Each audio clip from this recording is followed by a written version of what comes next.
Hello, this is Mrs. Scarpel, and this is the first video for topic 3.13, and this is our first taste of using the polar coordinate system. So you're used to using the rectangular coordinate system that has an x-axis, a y-axis, and has the ordered pairs x, y. The coordinate system is also called the Cartesian plane. Well, another way to describe a point in space is the polar coordinate system. So with the polar coordinates, we don't use x and y values to define the points. Instead, we define them by using the angle in standard position and the signed distance of the point from the origin. The origin on a polar system is just like that of the rectangular. It is where the two axes intersect. So in this picture, point A here is defined by the angle in standard form and by the distance from the origin to the end of that segment. So the r, or the radius, and theta determine our ordered pair or our coordinates for a point in the polar system. Now, because the polar system really utilizes our unit circle, there's many ways that we can represent the same point. So just because you have one specific ordered pair for a point in the polar system does not mean that that is the only way that you can describe that point. And I'll be showing you some examples. So how do we graph on the polar system? Well, you'll see here that we have this polar axis that's labeled with 1, 2, 3. That's the length of the radius. We also have it, so it's that radius all the way around. We are also going to be using our radian measures from the unit circle. So in some ways, I think of our polar system as being, we're going to be putting the unit circle on top of a coordinate grid, but we're going to be using a circular region rather than squares when finding our points. So, for example, if I want to plot the point A, which is 2 pi over 3, I'm going to identify my radius at 2, and then I'm going to go to where my angle measure is pi over 3, and that's going to be my point A. For D, where we have 2, negative pi over 6, that would be, again, the same radius, but instead of going counterclockwise, because it's a negative radian, we're going to go clockwise, and that's how we would find D.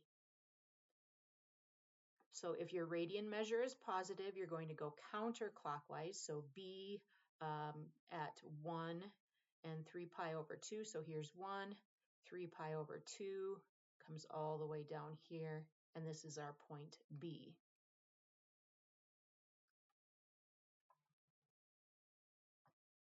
Now here's an example where I have 4 different ordered pairs for 4 supposedly different points. Let's see if they really are.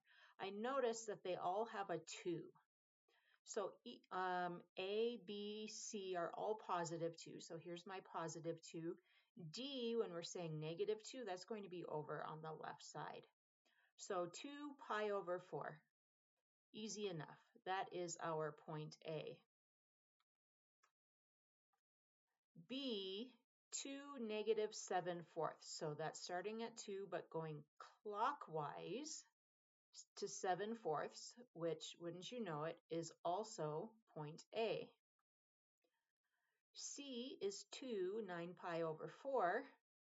So if I go counterclockwise, I'm here at 2 pi, which is going to be 8 pi over 4. So I need another pi over 4. And we have point C there as well. D, we have negative 2. So I'm going to the left. And then I need 5 pi over 4. So I'm going to, so 5 pi over 4 would be pi over 4 more than just pi. So I'm going to go counterclockwise as usual, but I start on the left because it's negative 2. So here's pi, and another pi over 4 places point D at the same place as points A, B, C. So here, it looked like we should have 4 different points, but actually they were all representing the same point. Now you may be asked to name a point in multiple ways. So for example, on example 3, we have a radius of 3 and we want 5 pi over 6. So that's going to place us over here on the left. I need to write it in 2 different ways. Well, if I want to stay with a positive 3, I could use a negative radian measure. So it could be 3, and clockwise would be negative pi, and then another pi over 6. So that's going to be negative 7 pi over 6.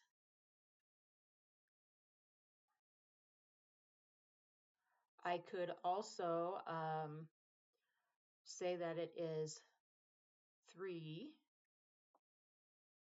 and just go another 2 pi around. So since we're doing this in terms of 6, that'd be 12 pi added on to 5 pi over 6 should be 17 pi over 6.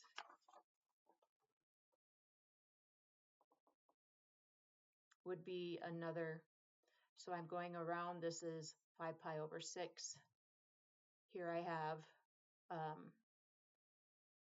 2 pi, that's going to be 12 pi over 6, and then going to that 5 pi again. That's how I'm getting that 17 pi over 6 would be another way.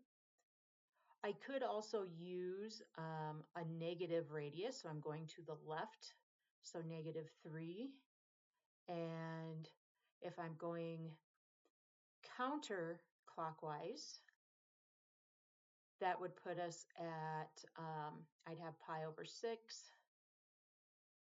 No, I need to start here. So negative 3, and that would bring me all the way around to almost a negative 2 pi, or excuse me, almost to a full 2 pi, so that'd be negative 3 and 11 pi over 6.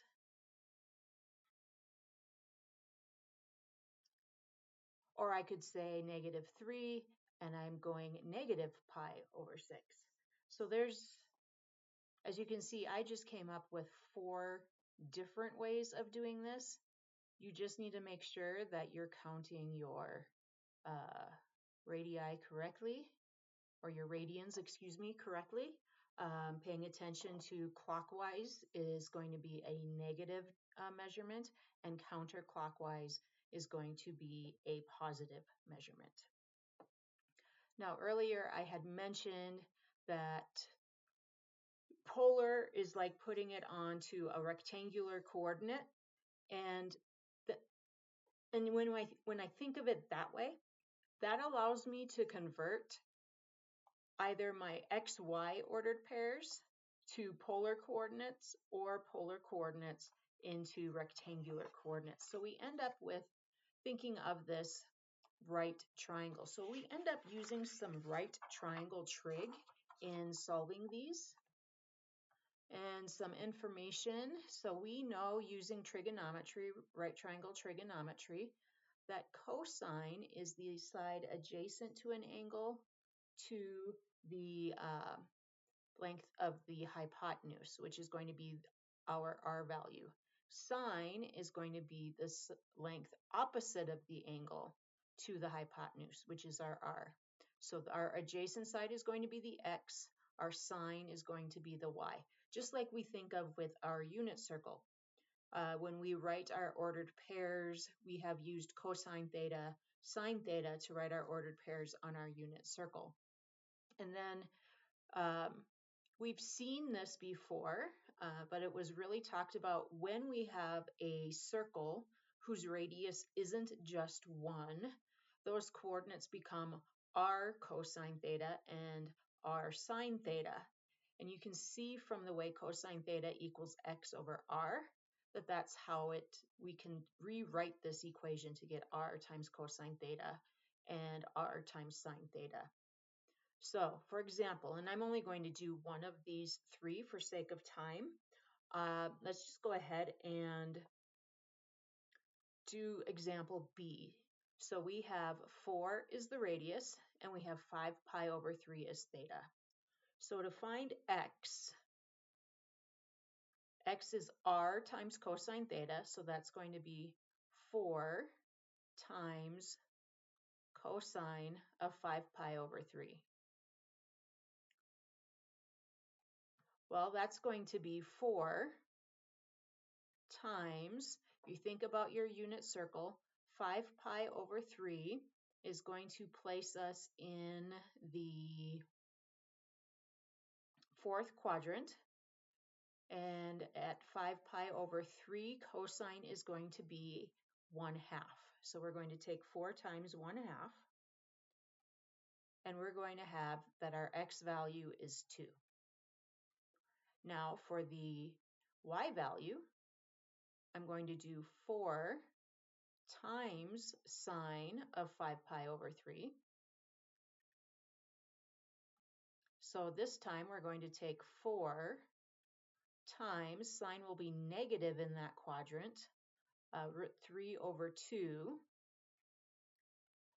When I take 4 times negative root 3 over 2, the 4 and the 2 will simplify. So I'll end up with negative 2 root 3 as the y coordinate of that point. So going from polar to the rectangular is just a matter of taking the radius times, in the case of x, cosine of the angle measure. For y, it's going to be the radius times sine of the angle measure. And likewise, when we're converting from rectangular to polar, so we're changing from x, y, we can use, we can still find our r value because the x and the y, using Pythagorean theorem, x squared plus y squared, so horizontal squared plus vertical squared, the square root of that actually will equal r. And then using trig, using the concept that tangent is going to be y over x, using that right triangle trigonometry, opposite over adjacent, we're going to end up using the inverse of tangent actually to get that angle measure. So let's just go ahead and take a look at example A. So we have negative 2, 2. If I want to find r, instead of writing it as r squared equals negative 2 squared plus 2 squared, I'm going to write it as r equals the square root of negative 2 squared plus 2 squared, which is going to be the square root of 4 plus 4, or the square root of 8. Now, I've seen it in different places, either left as the square root of 8 or as a simplified radical. The square root of 8 is the same as the square root of 4 times 2, and the square root of 4 is 2 root 2. So I believe you should be able to leave it either as the square root of 8 or as 2 square root of 2. Personally, I would simplify it just because that's the way I've been trained in working with radicals, is to simplify all my radicals if possible. So I think I'm really going to leave it up to you. If you were to leave it as square root of 8, I would still accept it. 2 square root of 2 is an equivalent form. Now to find theta,